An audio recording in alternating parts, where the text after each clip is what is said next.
दोस्तों, आप सभी का बहुत बहुत अभिनंदन। सभी को नमस्कार। और आज खास तौर से जिस मुद्दे पे बात करने के लिए बैठे हैं, उस मुद्दे ने पूरी तरह से देश की केवल आर्थिक स्थिति नहीं, बल्कि प्रशासनिक व्यवस्था को पूरी तरह से चरमरा करके रख दिया है। स्थिति क्या है? जब हम ये कहते हैं कि अगर आप सवर्ण हैं तो मलाई पे आपका एकाधिकार है, कुछ लोगों को सुनने में बड़ा बुरा लगता है, लेकिन शुरू हम वहीं से कहते हैं कि हम आह भी भरते हैं तो हो जाते हैं बदनाम, वो कत्ल भी करते हैं तो चर्चा नहीं होती। वो जो पाप कर रहे हैं, जो षड्यंत्र कर रहे हैं, जो हमारे साथ धोखा कर रहे हैं, हम सिर्फ उस धोखे को बयां कर रहे हैं, अपनी पीड़ा व्यक्त कर रहे हैं। और अपनी पीड़ा व्यक्त करने पर भी कुछ लोगों को बुरा लगता है, कुछ लोग को ये लगता है कि ठीक है, हम मलाई खाने आ जाएंगे। ठीक है, हम आप पूरे देश के सामने ये तथ्य रखना आवश्यक था, और इसलिए आज इस तथ्य को रखने के लिए आप सभी के सामने उपस्थित हैं। तथ्य क्या है ये समझना जरूरी है कि जितने भी एग्जाम होते हैं, सबसे पहला तथ्य ये है कि इंदिरा साहनी प्रकरण में जब सुप्रीम कोर्ट ने, बाकायदा कॉन्स्टिट्यूशनल बेंच ने भी ये डिसाइड कर दिया था कि रिजर्वेशन किसी भी कीमत पे 49.5% से ऊपर नहीं होगा, बावजूद इसके 10% आर्थिक आधार पे रिजर्वेशन किया गया। और जब हम ये कहते हैं कि आपका मलाई पे विशेषाधिकार है, तो हम कहीं हवा में नहीं कहते, ये हम आपके सामने सिद्ध करके बता रहे हैं और बेसलेस बात नहीं करते। आज भी 5 अगस्त को सुप्रीम कोर्ट के बेंच ने जिस बेंच के सामने यह पिटीशन बाकायदा फाइल किया गया था सुनवाई के लिए कि इस प्रोविजन को करने के बाद पूरी तरह से कॉन्स्टिट्यूशन 14 का पूरी तरह से वायलेशन होता है। जो भारतीय संविधान में रिजर्वेशन रिप्रेजेंटेशन का प्रोविजन किया गया था, वो प्रोविजन इस बात का था कि जो लोग सोशली और शैक्षणिक दृष्टिकोण से पिछड़े गए हैं या पिछाड़ दिए गए हैं, उसमें पिछड़े शब्द है, उसमें पिछाड़े गए शब्द नहीं है। पिछाड़े गए शब्द हमने कहा है। जो पिछाड़ दिए गए लोग हैं, उनको किस तरह से विकास के मुख्य धारा से जोड़ा जा सकता है, इस बात को ध्यान में रख करके भारतीय संविधान में आर्टिकल 15(4) और 16(4) का बकायदा इम्प्लीमेंटेशन किया गया, उसको उसमें डाला गया। संविधान में आर्टिकल 15(4) और 16(4) डाला गया कि जो सोशली और एजुकेशनी बैकवर्ड लोग हैं, उनको किस तरह से विकास की मुख्य धारा से जोड़ा जा सकता है। तो जब उस पिटीशन में ये कहा गया है कि इसका ये आर्टिकल 14 का पूरी तरह वायलेशन है, इक्वालिटी बिफोर लॉ का वायलेशन है, ये वायलेशन नहीं होना चाहिए था। और आज भी सुप्रीम कोर्ट में ये केस पेंडिंग है। और आप बेहतर जानते हैं कि जब भी कोई कोर्ट में केस पेंडिंग हो तो उस पर कार्यवाही नहीं की जा सकती। लेकिन इकोनॉमिकली वीकर सेक्शन जिनको 10% रिजर्वेशन दिया गया है, उनका एक तो सुप्रीम कोर्ट में भी केस पेंडिंग है, बावजूद इसके उस पर कार्रवाई बकायदा शुरू हो गई है और वो 10% प्रोविजन हर जगह किए जा रहे हैं। तो न ये केवल संविधान का वायलेशन है, संविधान के आर्टिकल 15 और 16 का वायलेशन है, बल्कि ये पूरी तरह से जो सब हमारे यहाँ कोर्ट है, कोर्ट का भी वायलेशन है। ये आखिर ये इतनी धृष्टता करने की क्षमता किसके अंदर आ गई, कैसे आ गई कि वो सारे के सारे चीजों को वायलेट करता जा रहा है। और जो खास बात हम करेंगे, खास बात वो ये करेंगे कि जिनको ये कहा जाता है कि ये इकोनॉमिकल तौर पे पिछड़े हुए लोग हैं, इनको मुख्य विकास की मुख्य धारा से जोड़ा जाना जरूरी है, तो आज मैं अपनी तरफ से नहीं बल्कि कॉन्स्टिट्यूशन की ये बुक लेकर के बैठा हूं और आपके सामने ये बात जरूर करूंगा। आर्टिकल 38 आप पढ़िए तो उसमें स्पष्ट इस बात की वकालत की गई है, state to secure a social order for the promotion of welfare of the people. इसके बाद 1 में कहा गया है the state shall strive to promote the welfare of the people by securing and protecting as effectively as it may a social order in which justice, social, economical and political shall inform all the institution of the national life। 2 में कहा गया है कि the state shall in particular strive to minimise the inequality in income and endeavor to eliminate inequality in status, facilities and opportunities not only amongst individuals but also amongst group of people residing in different areas or engaged in different vocation। ये संविधान में बकायदा दिया गया है कि अगर कोई व्यक्ति पिछड़े आर्थिक तौर पे पिछड़ा है तो उसे फिर आर्टिकल 38 के तहत आप उनका इकोनॉमिकल स्टेटस सुधारने के लिए प्रयास स्टेट को आप गाइड कर सकते हैं, स्टेट कर सकता है। जब स्टेट को ये आर्टिकल 38 के तहत ऑलरेडी ये अधिकार दिए गए हैं तो फिर आर्टिकल 15(4) को अमेंडमेंट करके 15(6) किया गया, अमेंडमेंट करके 16(6) किया गया, 15(6) और 16(6) संविधान में 103 संशोधन के साथ, संविधान संशोधन के साथ इस प्रोविजन को लाया गया और लाने के बाद भी ये प्रोविजन आज सुप्रीम कोर्ट में पेंडिंग है। जब सुप्रीम कोर्ट में ये प्रोविजन पेंडिंग है तो आखिर इंप्लीमेंट कैसे हो रहा है, एक पॉइंट। दूसरा पॉइंट हम लेके आ रहे हैं कि अगर आप सवर्ण हैं तो आपको आपका मलाई पे विशेषाधिकार है या एकाधिकार है। अब आपको लगेगा कि ये बात हम क्यों कर रहे हैं कि एकाधिकार है, अब हम आपको दिखा रहे हैं। 1951 में पहली मर्तबा यूनियन पब्लिक सर्विस कमीशन के एग्जाम हुए और उसमें 3 उदाहरण हम आपके सामने लेकर के आ रहे हैं। जिस व्यक्ति ने जो रिटेन में टॉप किया था, 619 नंबर लेके रिटेन में वो व्यक्ति आया था, उस व्यक्ति का नाम है अच्युतानंद दास, जिसको अछूतानंद दास भी कहा जाता है। वो शेड्यूल कास्ट के थे, ये रिटेन में उनके नंबर आए।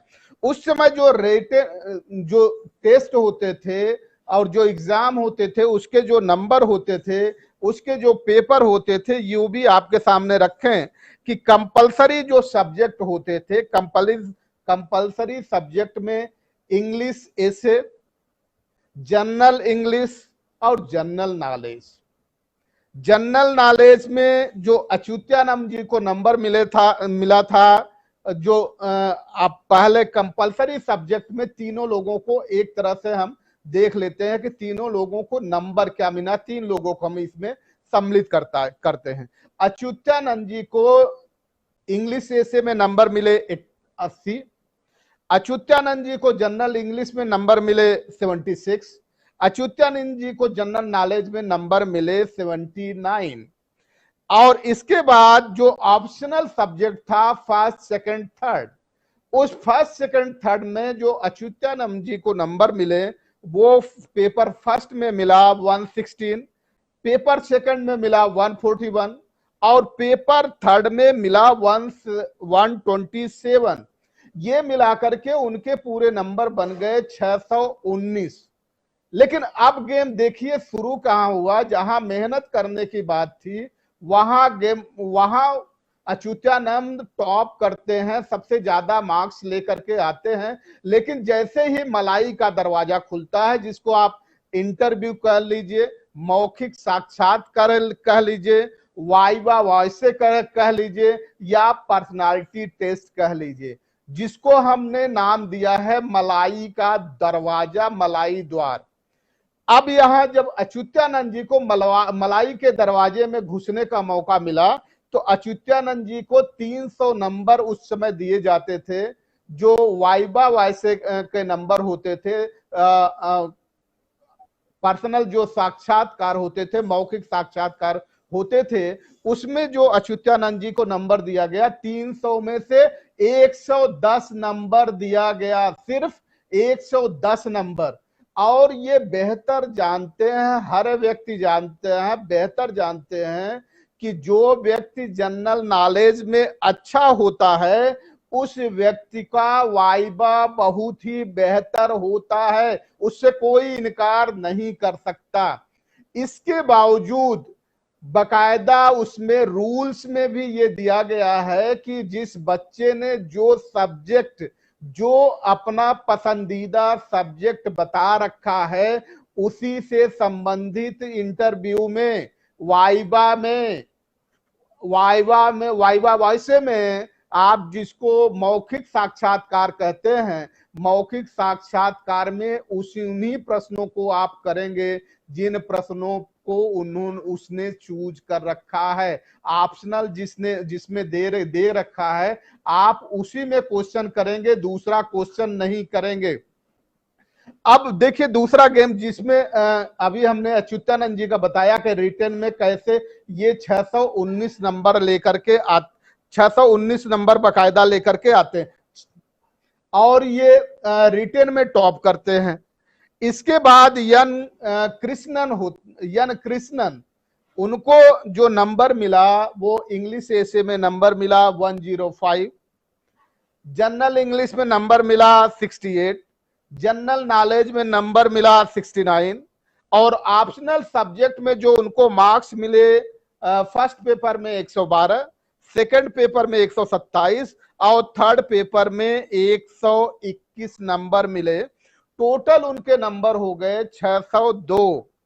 और अब देखिए जब मलाई का दरवाजा खुलता है, तो जो व्यक्ति जनरल नॉलेज में इतना बेहतर मार्क्स लेके आता है, रिटन में इतना बेहतर मार्क्स लेके आता है, जब वास्तव में एलिजिबिलिटी टेस्ट रिटन में होता है, तब वो मार्क्स 619 मार्क्स लेकर के आता है। और जब मलाई का दरवाजा, चोरी का दरवाजा खुलता है, तो उसको अच्युतानंद को 110 नंबर मिलते हैं, लेकिन कृष्णन को नंबर मिलते हैं 300 में से 260 नंबर। अब आप समझिए कि अगर आप सवर्ण हैं तो मलाई पे आपका एकाधिकार है, 300 में से 260 नंबर पा सकते हैं। इससे भी बड़ा गेम हम आपके सामने रख रहे हैं। इससे बड़ा गेम हुआ अनिरुद्ध दास गुप्ता के साथ।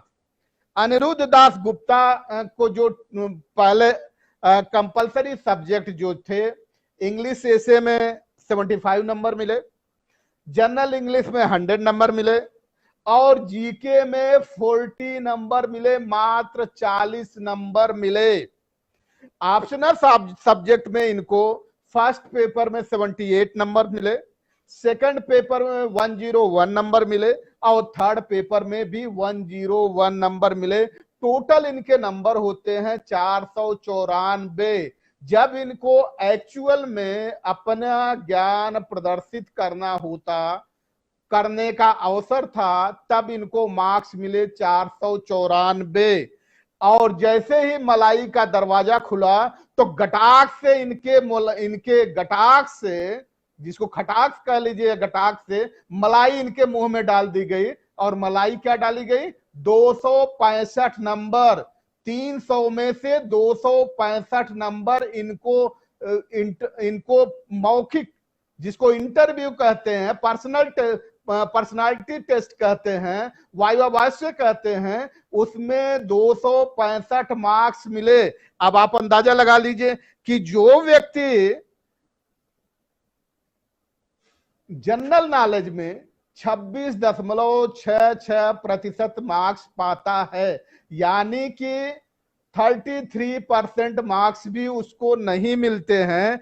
उसको जिसका जनरल नॉलेज बेहतर न हो वो कभी भी वाइवा में परफेक्ट नहीं हो सकता और पर्सनालिटी टेस्ट में परफेक्ट नहीं हो सकता और मौखिक साक्षात्कार में परफेक्ट नहीं हो सकता। ये हर व्यक्ति के जानकारी में ये बात है। जो व्यक्ति जनरल नॉलेज में 26.66% मार्क्स पाता है, रिटर्न में 47.04% मार्क्स पाता है, अचानक से जब मलाई का दरवाजा खुलता है या मलाईदार वाला दरवाजा खुलता है तो उसको कितने नंबर मिलते हैं? 88.33% मार्क्स मिलते हैं, 265 मार्क्स मिलते हैं। अब आप अंदाजा लगाइए कि जो व्यक्ति आईएएस हो भी नहीं सकता था उसको 265 मार्क्स इंटरव्यू में दे करके उसको आईएएस की 22वें नंबर पे पहुंचा दिया गया। अब आप इनकार नहीं कर सकते, अगर जरा सा भी आप समझदार व्यक्ति हैं तो इस बात से इनकार नहीं किया कर सकते कि कितनी बड़ी आखिर साजिश की गई।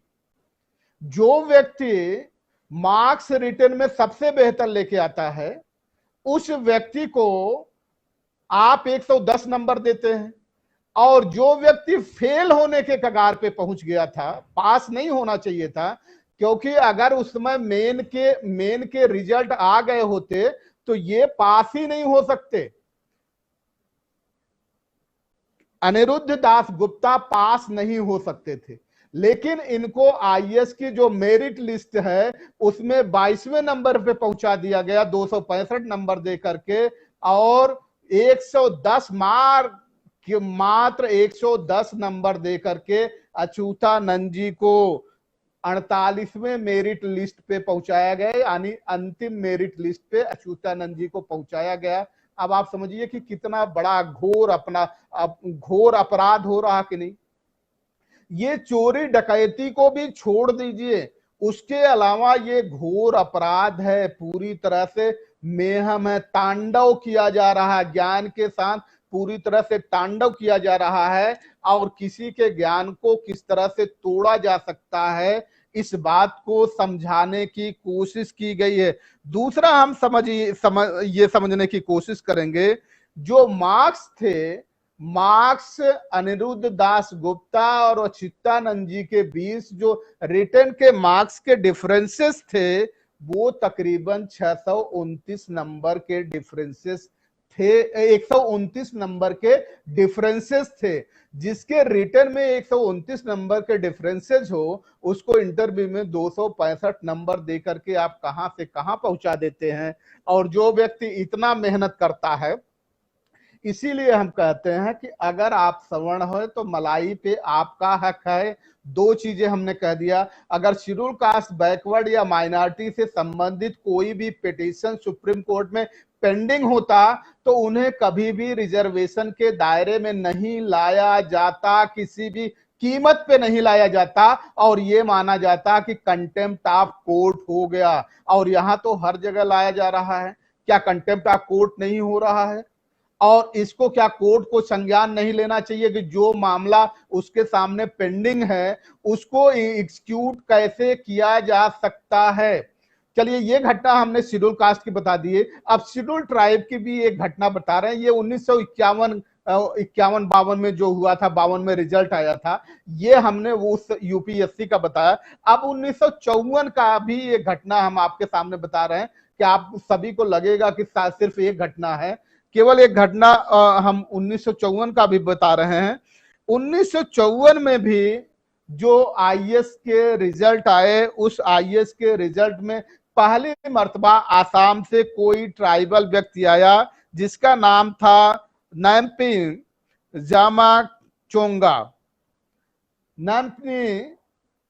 जामाचोंगा, इनको ये भी अपीयर हुए।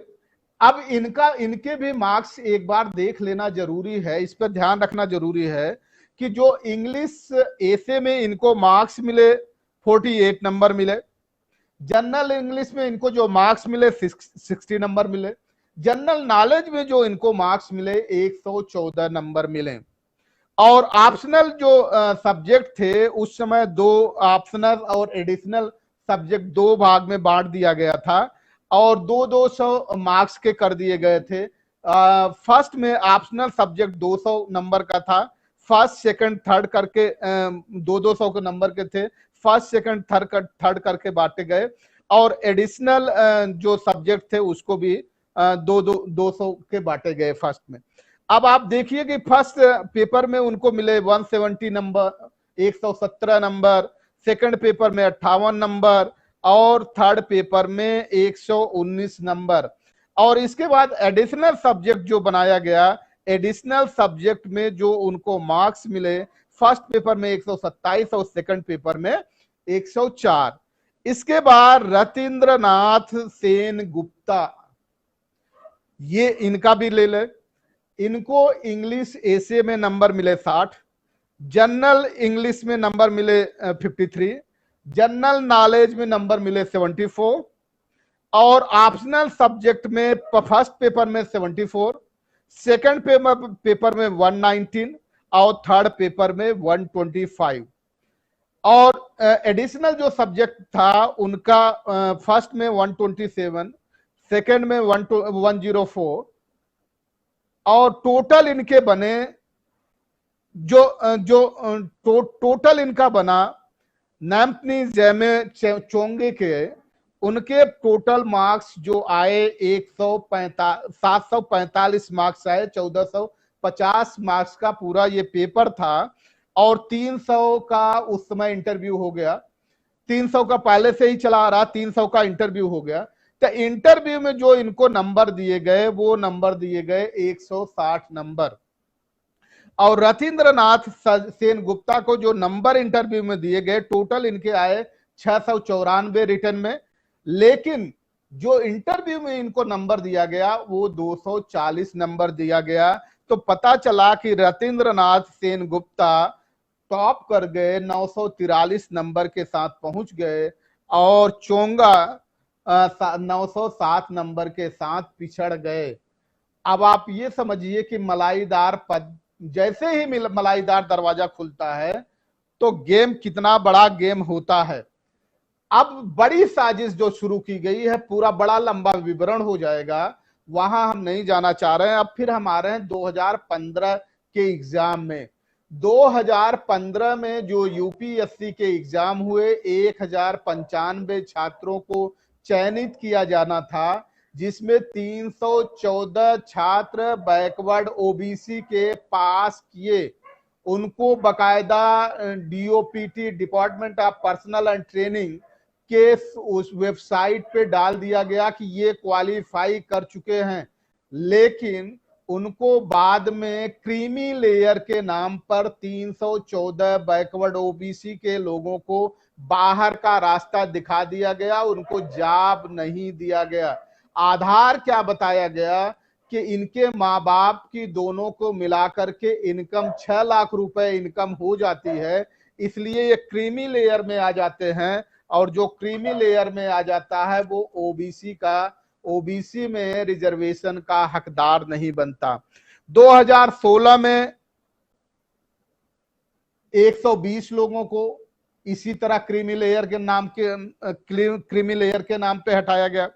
2017 में 30 लोगों को क्रीमी लेयर के नाम पे हटाया गया और अब 2019 के जो रिजल्ट आए हैं ये तो और भी मजेदार रिजल्ट हैं। उस पे भी हम बात करना जरूरी है कि 927 लोगों की वैकेंसी पूरी तरह से घोषित की गई थी कि 927 लोगों की वैकेंसी होगी, उसमें 927 लोगों को जॉब दिया जाएगा उनके हैं। तो इसलिए हम ये डेटा भी आपके सामने रखना जरूरी है कि ये डेटा रख करके ही हम आपके सामने रखेंगे। जो आईएएस थे 180 लोगों को आईएएस होना था, 24 लोगों को आईएफएस होना था, 150 लोगों को आईपीएस होना था, 438 लोगों को सेंट्रल सर्विसेज ग्रुप ए में जाना था, 135 लोगों को सेंट्रल सर्विसेज ग्रुप बी में जाना था, 927 लोगों को पूरी भर्ती होनी थी, अपॉइंटमेंट होना था। इसमें जो आईएएस की जगह थी 72 जनरल कैटेगरी के लोगों को जाना था। ईडब्ल्यूएस 18, वही हम गेम कह रहे हैं कि ईडब्ल्यूएस जिसका मामला ही अभी से सुप्रीम कोर्ट में पेंडिंग है, 5 अगस्त को सुप्रीम कोर्ट ने अभी लार्जर बेंच को रेफर किया है। अब लार्जर बेंच कब बनेगी, कब उस पर सुनवाई होगी, बगैर सुनवाई का ध्यान दिए हुए ही इसमें शामिल कर लिया गया और 18 आईएएस लोगों को जगह भी दे दी गई। बकायदा जो एडवर्टीजमेंट आया उसमें जगह दे दी गई कि 72 जनरल के लोग होंगे आईएएस, ईडब्ल्यूएस से 18 लोग आएंगे, ओबीसी से 52 लोग आएंगे, 25 लोग एससी कैटेगरी के होंगे और 13 लोग एसटी कैटेगरी के होंगे। टोटल 180 लोग होंगे। आईएफएस इंडियन फॉरेन सर्विसेज के लिए 12 लोग जनरल होंगे, 2 लोग ईडब्ल्यूएस के होंगे, ओबीसी के 6 लोग होंगे, एससी के 3 लोग होंगे और एसटी के 1, यानी टोटल 24 लोग होंगे। आईपीएस में 60 जनरल होंगे, 15 ईडब्ल्यूएस के होंगे, 42 लोग ओबीसी के होंगे, एससी के 23 लोग होंगे, एसटी के 10 लोग होंगे। टोटल संख्या हो गई 150। और सेंट्रल सर्विसेज ग्रुप ए में 196 जनरल के जाएंगे, 34 ईडब्ल्यूएस के जाएंगे, 109 ओबीसी के लोग जाएंगे, 64 लोग एससी के जाएंगे और 14 लोग एससी के और 14 लोग ही एससी के जाएंगे, एसटी के 8 लोग जाएंगे। टोटल संख्या हो गई 135। ये ग्रुप बी की बता रहे हैं। ग्रुप ए में जो सेंट्रल सर्विसेज है 196 जनरल, 34 ईडब्ल्यूएस, 109 ओबीसी, 64 एससी और 35 एसटी के लोग जाएंगे, 438 हुए। ग्रुप बी में 57 लोग जनरल, ईडब्ल्यूएस के 14 लोग, ओबीसी के 42 लोग, एससी के 14 लोग और एसटी के 8 लोग, 135। टोटल जनरल के 397 लोगों को जाना था, ईडब्ल्यूएस में 83 लोगों को जाना था, ओबीसी में 251 लोगों को जाना था और एससी में 129 लोगों को जाना था, एसटी में 67 लोगों को जाना था और टोटल जिसका होता था 927। लेकिन इसमें गेम क्या किया गया, ये हम आपसे कहना चाह रहे हैं कि अभी जो 829-98 लोगों को क्यों नहीं अपॉइंट किया गया, अभी उनको वेटिंग लिस्ट में रखने के पीछे की साजिश क्या है, ये बात आपके सामने रखना बहुत जरूरी है। इस बात को इसलिए आपके सामने रखना चाहते हैं कि जनरल के 304 लोगों को अभी रखा गया है, ईडब्ल्यूएस के 78 लोगों को रखा गया है। रखा कितना जाना था, ईडब्ल्यूएस के लोगों को 83 लोगों को रखा जाना था, 78 लोगों को रखा गया। ओबीसी के जो 251 इन्होंने निर्धारित किया था, वो ओबीसी 251 इन्होंने अभी दे दिया है। एससी के जो 129 लोगों को था, वो भी एससी के 129 लोगों को अभी इन्होंने अपॉइंट कर दिया है।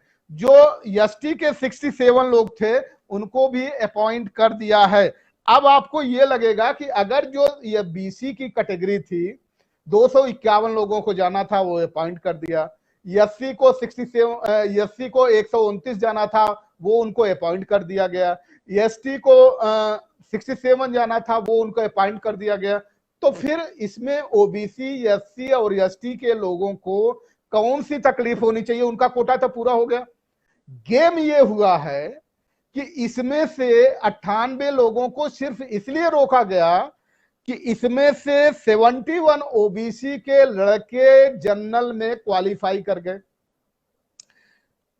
8 लड़के एससी के जनरल में क्वालिफाई कर गए और 3 लड़के एसटी के जनरल में क्वालिफाई कर गए, यानी 82 लोग शेड्यूल कास्ट, बैकवर्ड और ओबीसी के जनरल में क्वालिफाई कर गए।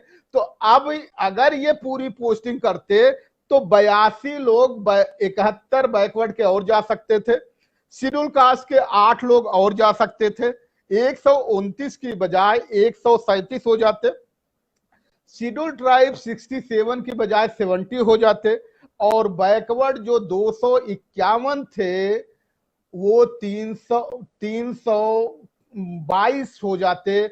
अब इनको पीड़ा हो रही कि 251 की जगह 322 लोगों को क्यों रखा जाता।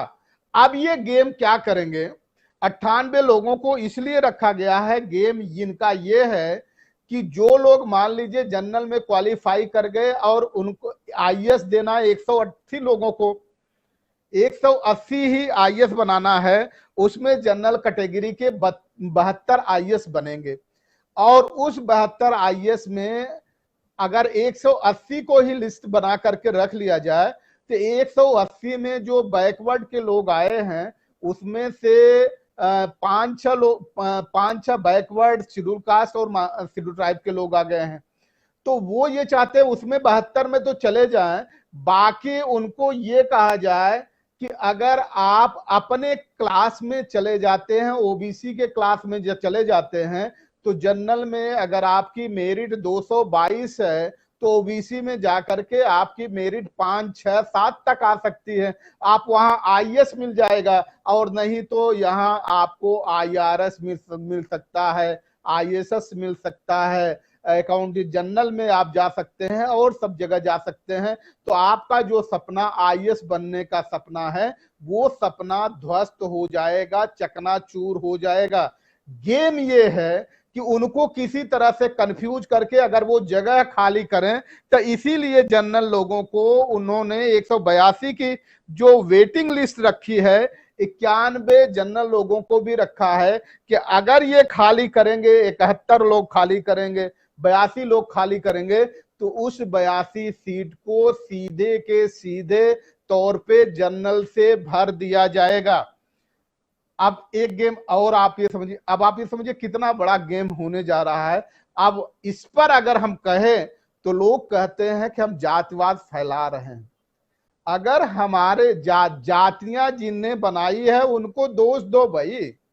अगर उन्होंने जातियां न बनाई होती तो आज जातिवाद पे हम बात नहीं कर रहे होते। अगर जातिवाद पे उन्होंने विभेद न किया होता तो आज जातिवाद पे हम बात नहीं कर रहे होते।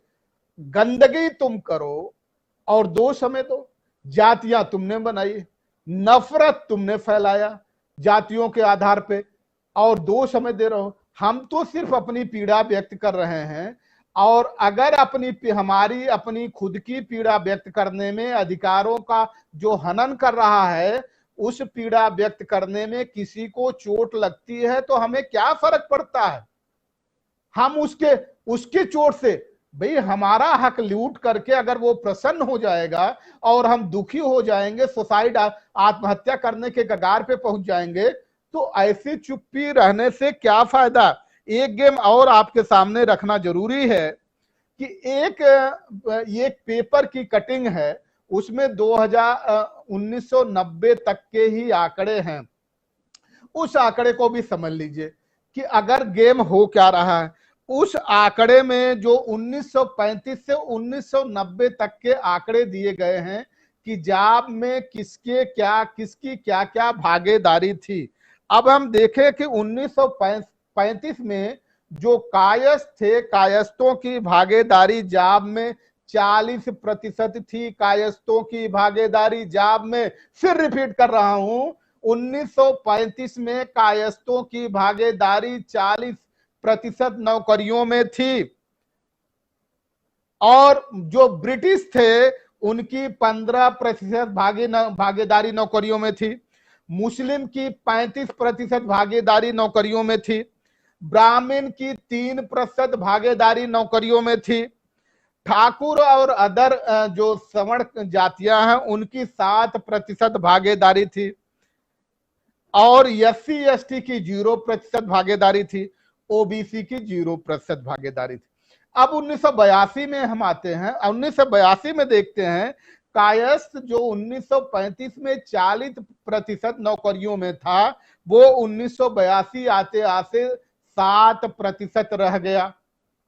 और मजेदार बात यह है कि 1990 आते आते 2% रह गया, और 2018 आते आते ये 0.7% पे आ गया है, 0.7% पे आ गया है कायस्थ।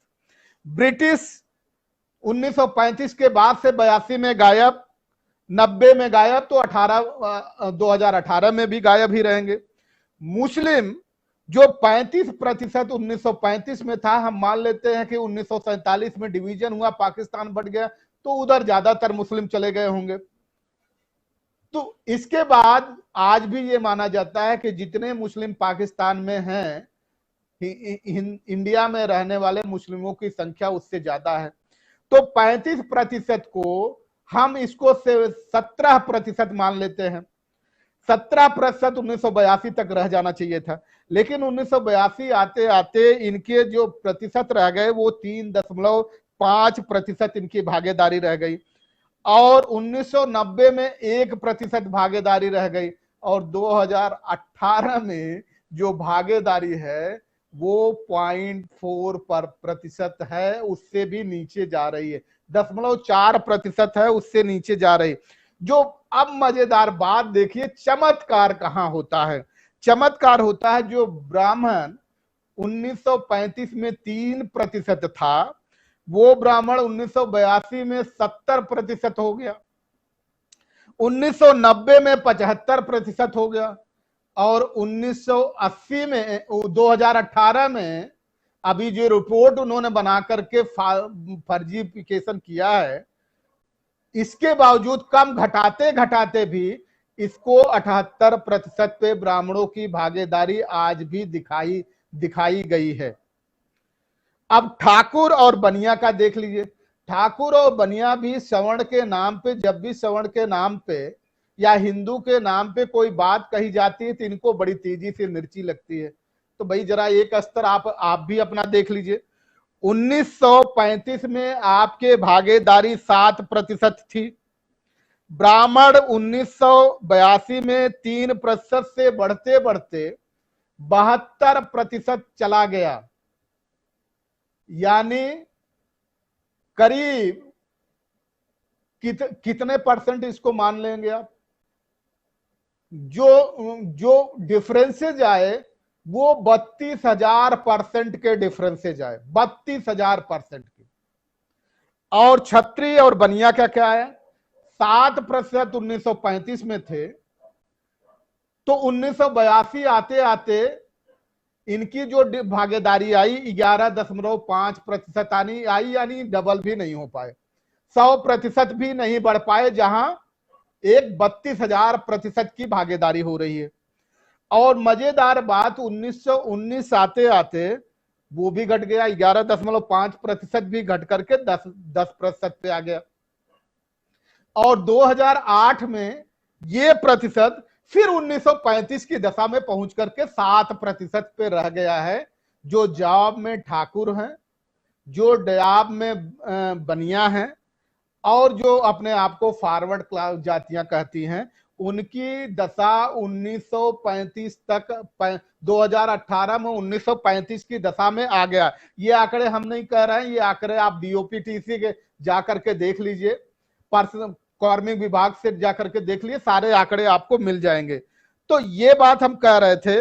और अब देखिए एससी का जो जीरो था 1982 में आकर के 6% हुआ, 1990 में 8% हुआ, जबकि 2018 में बकायदा जितेंद्र सिंह जी जो प्राइम मिनिस्टर के डिपार्टमेंट देखते हैं, खासतौर से डीओपीटी को देखते हैं, उन्होंने झूठ का पुलिंदा जब खूब खोला है, तब जाकर के झूठ के पुलिंदे में यह बताया है कि शेड्यूल कास्ट और शेड्यूल ट्राइब की भागीदारी कंप्लीट हो गई है।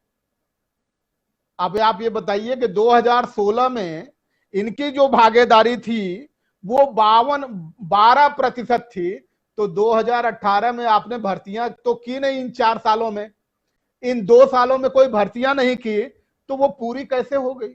और आंकड़ा क्या प्रस्तुत किया कि 17.47% शेड्यूल कास्ट हो गए हैं, 8.47% शेड्यूल ट्राइब हो गए हैं, यानी कि 26% के आसपास इनकी भागीदारी हो। ये साजिश क्यों की गई?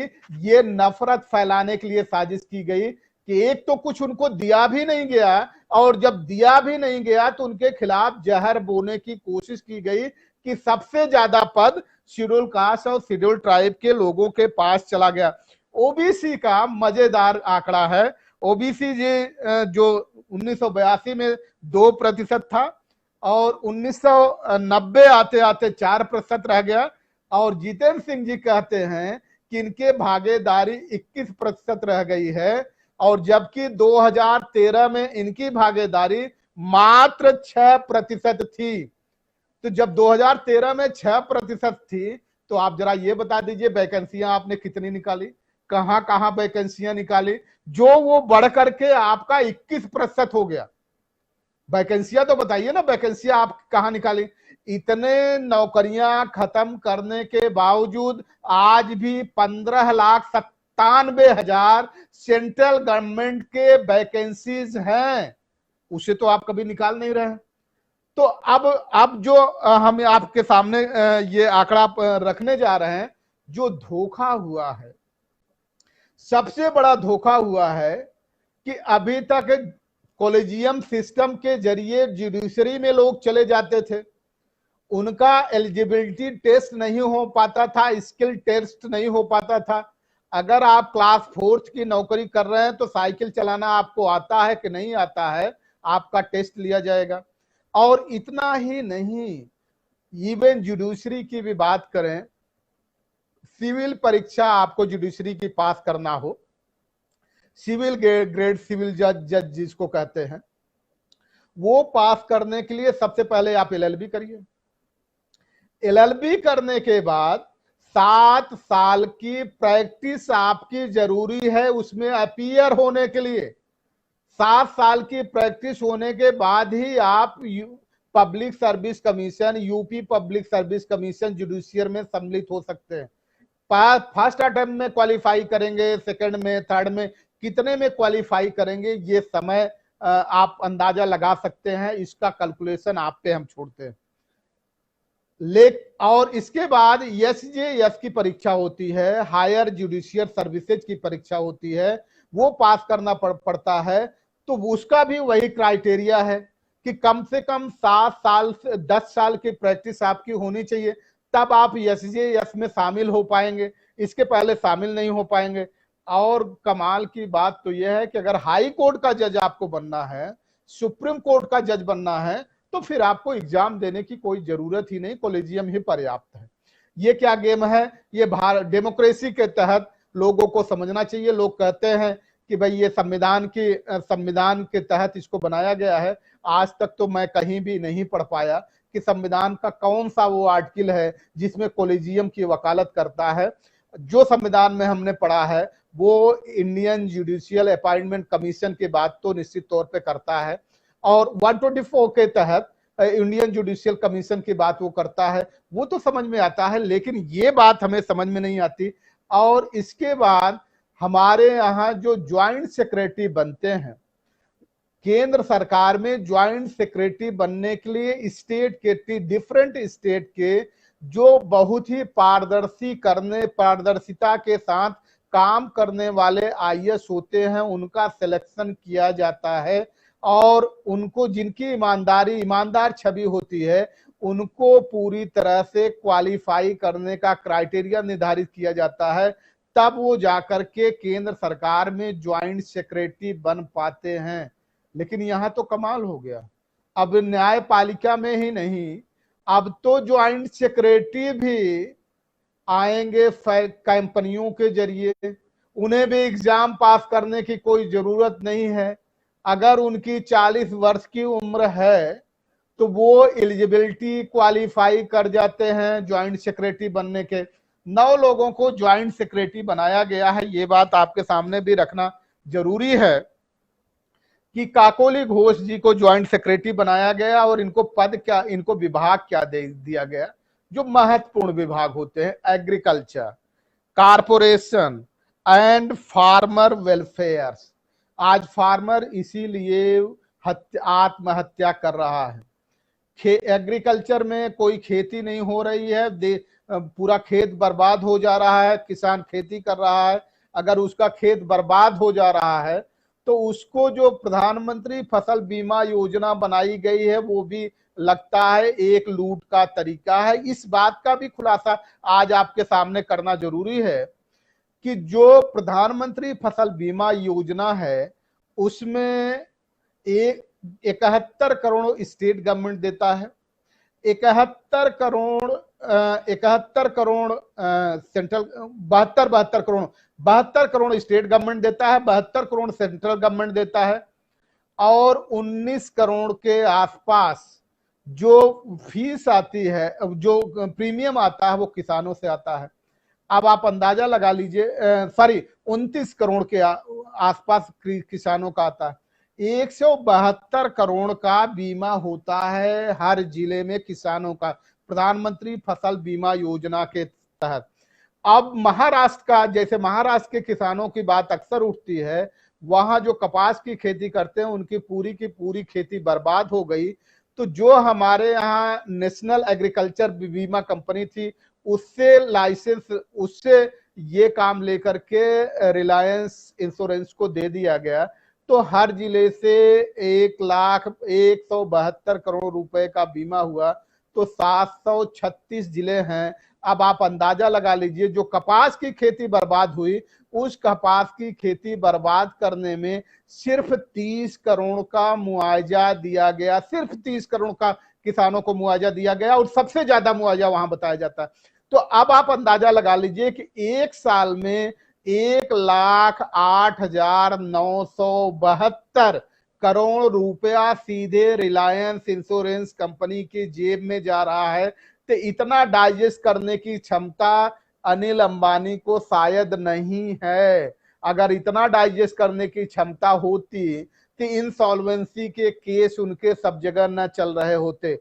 इसका मतलब यह है कि उसके पीछे, उस बीमा देने के पीछे किसका लॉजिक है। 1,08,972 करोड़ रुपया हर साल किसकी जेब में जा रहा है। अंबर दुबे जी को भी बनाया गया, अंबर दुबे जी को सिविक एविएशन दिया गया, नागरिक उड्डयन दिया गया। नागरिक उड्डयन आज हमारी जो संस्थाएं बिक रही हैं, जो एयरपोर्ट बिक रहे हैं, हमारे एयर इंडिया के फ्लाइट बिक रहे हैं, वो सारे क्यों बिक रहे हैं? इसके बिकने के पीछे एक कोई बेहतर व्यक्ति चाहिए था जो मैनेज कर सकता। आईएएस अगर होता तो वो मैनेज नहीं कर पाता शायद। वैसे आजकल आईएएस मैनेज करने लग गए हैं, लेकिन उसे अपनी नौकरी का डर होता तो शायद वो मैनेज नहीं कर पाता। इसलिए अंबर दुबे को मैनेज करने के लिए लाया गया कि एयरपोर्ट कैसे बेचे जा सकते हैं। और अंबर दुबे के आते ही फटाफट वो सारे रिकमेंडेशन शुरू हो गए कि एयरपोर्ट कैसे बेचे जाएंगे, एयर इंडिया कैसे बेचे जाएंगे, वो सब शुरू हो गए। इसके बाद आते हैं अरुण गोयल, जो कॉमर्स में हैं, वाणिज्य मंत्रालय में। और आज पूरा का पूरा देश, पूरा का पूरा कॉमर्शियल तौर पे पूरा का पूरा ध्वस्त हो गया है। वो केवल ये बताते हैं कि किस फैक्ट्री को प्राइवेट हाथों में बेचा जाना चाहिए, ये मशवरा देने के लिए लाए गए हैं। राजीव सक्सेना जो हैं, जो इकोनॉमिक अफेयर्स के हैं, और इसीलिए मेरे ख्याल से अर्थ पूरी तरह से आर्थिक तौर पे भारत चरमरा करके गिरता हुआ जा रहा है, या सरकार में बैठे हुए लोग इस तरह के लोगों को इसीलिए शायद लेकर के आ रहे हैं ताकि ये बेहतर तरीका बता सके कि जो भी वो कंपनियों में रखते हैं, कंपनी अफेयर्स में काम करते रहते हैं, बड़े बड़े इंडस्ट्री में काम करते रहते हैं, तो उनके बड़े बड़े लोगों से संबंध बन जाते हैं। तो इन कंपनियों को जो पीएसयूज है, public sector units government of India के हैं, उनको बेचने में आसानी हो जाएगी। इसके बाद है सुजीत कुमार वाजपेयी जी, जिनके पास इन्वायरमेंट है, फॉरेस्ट है, क्लाइमेट चेंज है, और ज्वाइंट सेक्रेटरी जो भी कोई वहां जाता है, या तो प्राइम मिनिस्टर ऑफिस में पहुंच जाए तो अच्छी बात है, फाइनेंस में पहुंच जाए तो अच्छी बात है, और नहीं तो सबसे बेहतर जो विभाग वो पसंद करता है वो फॉरेस्ट, क्लाइमेट और एनवायरनमेंट को पसंद करता है। क्योंकि अगर सबसे ज्यादा आजकल कहीं लूटपाट मचाई जा सकती है तो वो पर्यावरण के नाम पे ही जबरदस्त लूटपाट होती है। ये आंकड़े आप जाकर के उसके उस पे वेबसाइट पे चले जाइए, एनवायरनमेंट और फॉरेस्ट क्लाइमेट चेंज के, तो आप देख लीजिए कि कितने बजट वहां बनाए जाते हैं और बजट के अनुसार कितने कितने काम किए जाते हैं। सौरभ मिश्रा जी हैं फाइनेंस सर्विसेज, और एनबीएफसी इसीलिए फल फूल रही है कि अगर कोई घाटे में जाने लगेगी एनबीएफसी तो उसको गवर्नमेंट कैसे इंजेक्ट करेगी, फाइनेंस कैसे इंजेक्ट करेगी, ये शायद करामात में ये माहिर हो। Dinesh Dayanand Jagdale new and renewable energy में है। Suman Prasad Singh road transport and highways है, और भूषण कुमार शिपिंग। अब रोड ट्रांसपोर्ट और हाईवेज, जब भी कोई गवर्नमेंट आती है और ये दावे करती है कि हमने एक्सप्रेस हाईवे बनाए, हमने हाईवेज बनाए हैं, ये हमारी उपलब्धि है, तो आज ये बात आपके सामने रखना जरूरी है कि गवर्नमेंट हाईवेज बनाने पे इसलिए ध्यान देती है क्योंकि वहां उसको मोटा मोटा कमीशन मिल जाता है, बड़ा मोटा मोटा कमीशन मिलता है। और जो हाईवेज के किनारे जमीनें होती है वो प्रपोजल केवल गवर्नमेंट के पास होता है, तो गवर्नमेंट अपने लोगों को लगा करके वहां जमीनें खरीदवाती है जो सर्किट रेट से आधे दाम पे मिल जाते हैं। लेकिन जब वही रोडवेज और हाईवेज के नाम पे एक्वायर किया जाता है तो उसको 4 टाइम्स सर्किल रेट का 4 टाइम्स, यानी 2-3 महीने 4 महीने 6 महीने के अंदर जो जमीनें खरीदवाई गई हैं 8 गुना उसको 6 महीने के अंदर मिल जाता है। ये गेम होता है, इसलिए सरकारें ये कहती हैं कि हाईवेज और एक्सप्रेस वे हमने बनाया है, वो अपनी जेब भरने के लिए बनाते हैं, आपसे कोई मतलब नहीं होता है, आपका कोई लाभ उसमें नहीं होता है, आपका जेब ही खाली होता है। और उसी तरह शिपिंग कारपोरेशन भी बनाया गया है। तो शिपिंग कारपोरेशन अगर नहीं बनाए गए होते तो हमारे यहाँ जो यार्ड हैं उन यार्ड को न बेचा गया होता, उसके बेचे जाने के एयरपोर्ट एयर यार्ड बेचे जाने की, शिप यार्ड बेचे जाने की भी कोशिशें हो रही हैं, बार बार कोशिशें की जा रही हैं, लेकिन फर्क इतना नहीं पड़ता है। समझने की जरूरत यह है कि अब आप खड़े कहां हैं। अब आप ये बताइए, क्या सुप्रीम कोर्ट इस बात का संज्ञान लेगा कि जो केस पेंडिंग है सुप्रीम कोर्ट में ईडब्ल्यूएस की, अभी उस पे कोई फाइनल डिसीजन नहीं आया है, तो फाइनल डिसीजन आने से पहले अगर भर्तियों में ईडब्ल्यूएस को सम्मिलित किया जा रहा है तो किस आधार पे सम्मिलित किया जा रहा है, क्या कोर्ट इसका संज्ञान लेगा? और जो लोग सम्मिलित कर रहे हैं उन लोगों को दंडित करने की कोशिश करेगा या नहीं कोशिश करेगा? ये बात आपको पूरी तरह से समझने की जरूरत है। और इसीलिए हम कह रहे हैं कि अगर आप सवर्ण हैं तो मलाई पे आपका एकाधिकार है। जो चीज सुप्रीम कोर्ट में पेंडिंग है, जिसपे कोई कार्रवाई नहीं हो सकती, इवन पार्लियामेंट में भी बात नहीं होती, अगर कोई केस पेंडिंग है सुप्रीम कोर्ट में तो पार्लियामेंट में भी बात नहीं होती, लेकिन बकायदा भर्तियां की जा रही हैं। तो इसका क्या मतलब है कि अगर आप सवर्ण, खास तौर से आपने बता दिया कि सवर्णों में 2 कैटेगरी और भी आती है, ठाकुर और बनिया, जिनको अपने सवर्ण होने पे बड़ा नाज है, जो जहां से उन्होंने 1935 से शुरुआत की थी 7% नौकरियों में, और आज भी 2018 तक 7% नौकरियों में ही ठाकुर और बनिया हैं।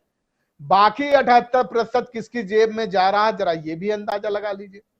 तो आखिर क्या एक व्यक्ति के लिए अगर कोई ब्राह्मण है तो उसके लिए सुप्रीम कोर्ट का प्रोविजन, सुप्रीम कोर्ट में पेंडिंग केसें भी कोई मायने नहीं रखते क्या?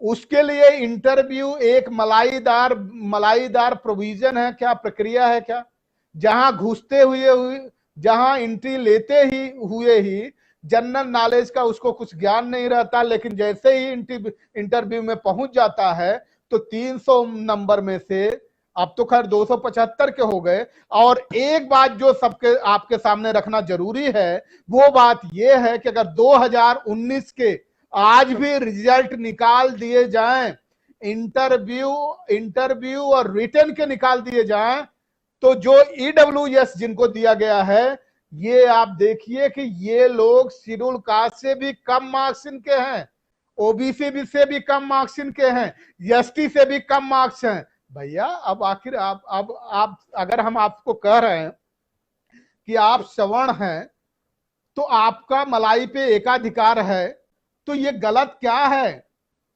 ये गलत क्या है?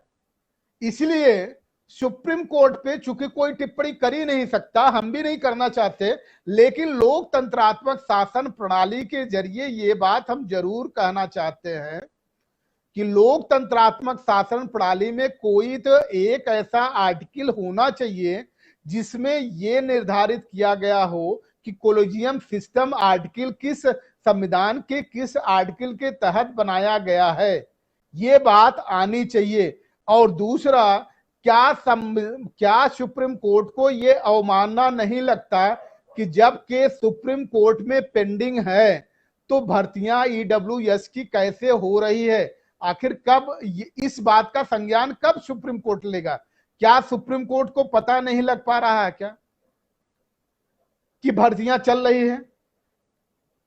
अगर ये भर्तियां चल रही है तो सुप्रीम कोर्ट आखिर कब इस बात का संज्ञान लेगा? लेना चाहिए कि नहीं लेना चाहिए? या फिर सुप्रीम कोर्ट हर उस बात को केवल करेगा जो शेड्यूल कास्ट से संबंधित हो, बैकवर्ड से संबंधित हो, माइनॉरिटी से संबंधित हो, उसी बात पे संज्ञान लेगा क्या? ये लोकतंत्र है, इसमें इस बात को हम सुप्रीम कोर्ट पे अभी आक्षेप नहीं कर सकते, करना भी नहीं चाहते, क्योंकि जहां एकाधिकार है वहां करने का कोई मतलब ही नहीं है, जहां मोनोपोली है करने का कोई मतलब नहीं है, यूनिलेटरल अपॉइंटमेंट सिस्टम है करने का कोई मतलब नहीं है। लेकिन लोकतंत्रात्मक शासन प्रणाली में ये हमें अधिकार है कि हम हर इंस्टीट्यूशन को लोकतंत्रात्मक शासन प्रणाली के तरीके से लेकर के आए, लोकतंत्रात्मक शासन प्रणाली संविधान के अनुसार चले। और इसीलिए कहा गया है कि बार बार इस बात को कहा गया है, इस देश में जो लोकतंत्र है, लोकतंत्र इस बात के लिए नहीं है। जबकि अब हम एक घटना और बताते हैं कि राउंड टेबल कॉन्फ्रेंस जब चल रहा था तो राउंड टेबल कॉन्फ्रेंस में बकायदा बाबा साहब डॉक्टर अंबेडकर के सामने मोहन करमचंद गांधी जी ने ये कहा था चर्चिल के सामने, mister prime minister, I want a well versed government. तो डॉक्टर अंबेडकर ने स्पष्ट तौर पे कहा था, mister prime minister, representative government is better than well versed one. यहां प्रतिनिधित्व की जो सरकार है, प्रतिनिधित्व की सरकार बेहतर होगी और किसी भी कीमत पे वेल वर्स्ड नहीं चाहिए। जैसा कि दक्षता के नाम पे, वेल वर्स्ड के नाम पे हाई कोर्ट और सुप्रीम कोर्ट में भर्तियां होती हैं, और देश के हर लोकतंत्रात्मक प्रणाली में हर नागरिक को ये अधिकार है कि उसे वो दिखे कि हर जगह उसका प्रतिनिधित्व है या नहीं है, दक्षता उसकी टेस्ट हुई है या नहीं हुई है, दक्षता का कोई एग्जाम हुआ है या नहीं हुआ है। अगर दक्षता का एग्जाम नहीं हुआ है तो निश्चित तौर पे वहां दक्षता नहीं हो सकती। इस बात पे तो लोकतंत्रात्मक शासन प्रणाली में बात उठाने का अधिकार है, हम इसी दायरे से उठा रहे हैं। अगर आपको जो जितने भी एग्जाम हो रहे हैं उन एग्जाम में इंटरव्यू तो पूरी तरह से खत्म कर देना चाहिए, क्योंकि इंटरव्यू एक तरह से केवल सवर्णों के लिए मलाई, और खास तौर से अगर हम कहें तो ब्राह्मणों के लिए मलाई, क्योंकि अगर हम ब्राह्मण कहते हैं तो हम जातिवादी हो जाते हैं, और वो एक ऐसा जीव है जो बगैर जात के जीवित रह ही नहीं सकता। जहां देखिए वही कहेगा कि मैं ब्राह्मण हूं और जनेऊधारी हूं। ये कौन सा गुण हो गया? क्या ब्राह्मण और जनेऊधारी होने ये कौन सा गुण हो गया? आज तक नहीं समझ में आया। अगर ये गुण आपके हैं तो इस गुण की जरा दक्षता बनाइए। झूठ, फरेब, छल, छद्म, पाखंड छोड़ने के अलावा इस गुण की बात हम नहीं कर रहे। इससे इतर अगर आपका कोई गुण हो तो आप ये बताइए। इसलिए आप जो भी नियुक्तियां हो उसमें इंटरव्यू तो खत्म हो जाना चाहिए। और पूरे देश के लोगों को इस बात की मांग उठानी चाहिए, अगर इंटरव्यू खत्म हो जाएगा तो शेड्यूल कास्ट, बैकवर्ड और माइनॉरिटी के लोग ज्यादा आएंगे। एक बात और आपके सामने रखना बहुत जरूरी है, जब हम कह रहे हैं कि अगर आप सवर्ण हैं तो आपको मलाई पर आपका एकाधिकार है, ये भी आपको जस्टिफाई कर चुके। अंतिम में एक घटना और आपको बता रहे हैं। उच्चतर शिक्षा सेवा चयन आयोग में असिस्टेंट प्रोफेसर की भर्ती हुई। उस असिस्टेंट प्रोफेसर की भर्ती में जो कट ऑफ लिस्ट डिसाइड किया गया, बैकवर्ड के लिए कट ऑफ लिस्ट थी 125.25, शेड्यूल कास्ट के लिए कट ऑफ लिस्ट थी 114.14, लेकिन जनरल के लिए कट ऑफ लिस्ट थी 105.05। क्या बात भाई, ये अब आप बताइए, क्या इस बात से भी आप इनकार कर सकते हैं क्या? अगर आप सवर्ण हैं तो 105 नंबर पा करके असिस्टेंट प्रोफेसर हो सकते हैं, लेकिन अगर आप शेड्यूल कास्ट हैं तो 114 नंबर पा करके भी आप असिस्टेंट प्रोफेसर नहीं हो सकते। अगर आप बैकवर्ड हैं तो 125 नंबर पा करके भी आप असिस्टेंट प्रोफेसर नहीं हो सकते। तो आपको मलाई मिल रही है कि नहीं मिल रही भाई? मलाई पे आपका एकाधिकार है कि नहीं है? और यही हम पूरे देश के लोगों से कहना चाहते हैं, शेड्यूल कास्ट, बैकवर्ड के लोगों, शेड्यूल ट्राइब के लोगों, कभी तो दिमाग की बत्ती जलाओ। कब तक हिंदू हिंदू हिंदू बने रहने के नाम पे अपने आप को लुटवाते रहोगे? या तो ये तय कर लो तुम हिंदू हो, आप हिंदू हो, तो फिर वो जो आपका हक खा रहे हैं वो हिंदू नहीं है, क्योंकि दोनों एक चीज नहीं हो सकती। एक हक खाने वाला हिंदू और जिसका हक खाया जाए वो भी हिंदू। अगर हम हिंदू सहधर्मी हैं, सहधर्मी होने के नाते आपके हर कार्यों में सहभागी हैं, तो फिर सहधर्मी और सहभागी हैं, तो फिर अधिकारों में सहयोगी क्यों नहीं, सहभागी क्यों नहीं हो सकते? सहधर्मी सहयोगी है तो सहभागी क्यों नहीं हो सकते? और जहां ही सहभागिता की बात आती है तो फिर बैकवर्ड के रिजर्वेशन का विरोध करने कभी भी कोई जिनको कहते हैं ये मुल्लों ने इस देश को बर्बाद किया है, कोई मुल्ला तो नहीं आया विरोध करने। शेड्यूल कास्ट के रिजर्वेशन का विरोध करने मुल्ला तो नहीं आया। आज 78% केवल ब्राह्मण हर जगह बैठा भरा पड़ा है, और जुडिशरी में तो 98% ब्राह्मण भरा पड़ा है, जबकि छोटे छोटे जगह एग्जाम हो जाते हैं, उसको छोड़ दीजिए। हाई कोर्ट और सुप्रीम कोर्ट में देखिए 98% भरा पड़ा है। तो और 40% 1935 में कायस्थ इसलिए जाप में होते थे क्योंकि अंग्रेज ये मानते थे कि ब्राह्मणों के अंदर न्यायिक चरित्र नहीं होता है और कायस्थों के अंदर न्यायिक चरित्र होता है, इसलिए कायस्थों को हर जगह वो तवज्जो देते थे। उनके अंदर तालीम भी थी, शिक्षा थी, पारदर्शिता और ईमानदारी भी थी, इसलिए उनको तवज्जो देते थे। तो आज जरा आप अपने स्थान का आकलन करिए, और क्या हमने इस सब्जेक्ट के साथ कि अगर आप सवर्ण हैं तो आपका मलाई पे एकाधिकार है, ये हमारे एक साथी का एकाधिकार है, आपको हमने जस्टिफाई किया या नहीं किया? सारे आंकड़े उठा करके देखिए। हमारे एक साथी ये कह रहे हैं कि जो भी भर्तियां हो वो केवल मेरिट के आधार पे ही भर्तियां हो। ये बहुत अच्छा प्रश्न उनका है कि अगर मेरिट के आधार पे भर्तियां होंगी तो दो चीज होगा, ब्यूरोक्रेट बेईमानी, आज बेईमानी का ब्यूरोक्रेट पे बड़े प्रश्न उठ रहे हैं कि ब्यूरोक्रेट बहुत बेईमान, लेकिन अगर मेरिट पे जिस दिन भर्तियां होने लग जाएंगी और खास तौर से सभी के प्रतिनिधित्व को ध्यान में रख करके भर्तियां होने लग जाएंगी, तो निश्चित तौर पे गुणवत्ता पूरी की पूरी तरीके से बढ़ जाएगी। और जो गरीब लोग हैं, मजलूम लोग हैं, मजदूर लोग हैं, किसान लोग हैं, उनके हितों का ख्याल पूरी तरह से रखा जाने लगेगा। इसलिए प्रतिनिधित्व को ध्यान में रख करके, और यही प्रतिनिधित्व मेरिट निर्धारित जुडिशरी में भी हो जानी चाहिए। कॉलेजियम को बंद करने पे विचार करना चाहिए।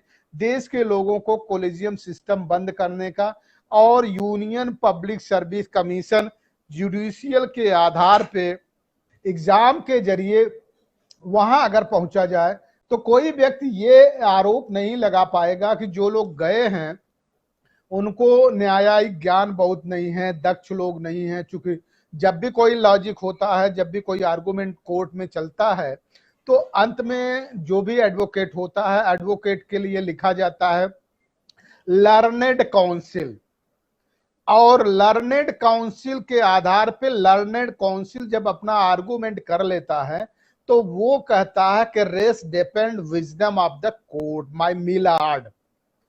तो वो विजडम जिस तौर पे टेस्ट होना चाहिए, एग्जाम होने चाहिए, इन्हीं सब बातों पे आज आपके बीच में चर्चा करने के लिए उपस्थित हुए हैं। और अगर किसी और साथी का कोई प्रश्न हो तो उन प्रश्नों को भी हम लेना चाहेंगे। हमारे साथी ये कह रहे थे कि हमारे यहाँ जो एक मेथोलॉजी, थियोलॉजी और सारी चीजें चलती थी, तो उसके आधार पे इस देश में नया भारत बन रहा है और नए भारत में थेथरोलॉजी चलती है। तो ये सारी थेथरोलॉजी चल रही है। इस थेथरोलॉजी से देश को ही उभर करके सामने आने की जरूरत पड़ेगी, देश को ही उभरना पड़ेगा। इस थेथरोलॉजी का मुकाबला लोकतंत्र है। और याद आप रखिए कि अगर आपको न्याय चाहिए तो सत्ता में पहुंचना आपका काम है।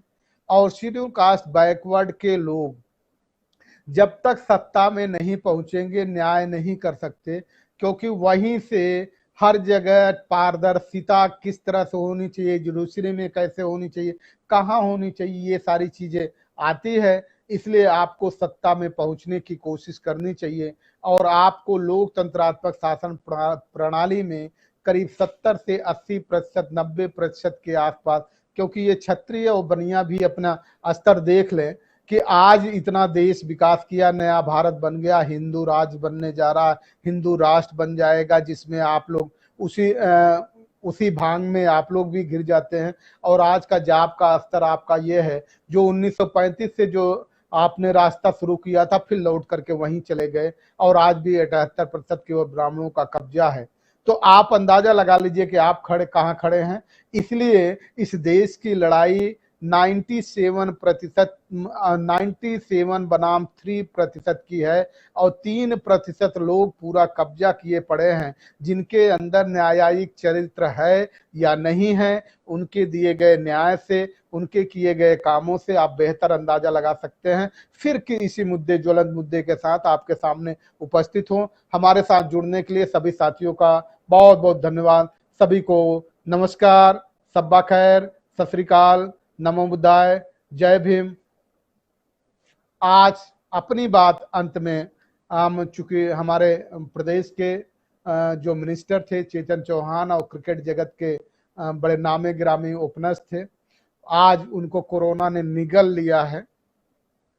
यही बताया गया है कि कोरोना ने निगल लिया है।